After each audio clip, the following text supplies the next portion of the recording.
Hey everyone! Today, I'm showing you how to check if your Viagogo tickets are real and valid so you don't get scammed before your event. First, open Google and type in viagogo.com. Then log into your account or sign up if you haven't already. Once you're logged in, go to your tickets from the top menu. Now here's how to verify your ticket. Match event information.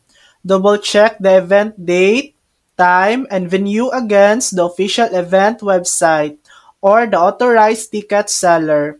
If it doesn't match, that's a red flag. Check the seller profile.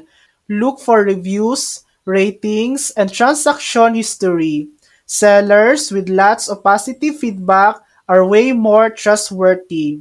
Verify the barcode. If your ticket has a barcode or QR code, try to verify it with the event organizer. Some venues allow you to check it ahead of time.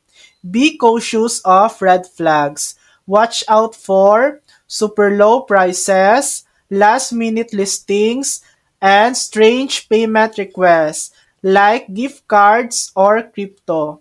Still unsure? Reach out to Viagogo customer support for help. They can confirm details and give peace of mind.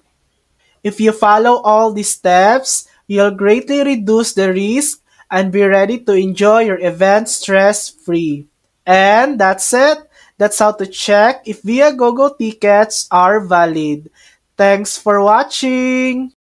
If this video helped you, please like and subscribe for more helpful tutorials.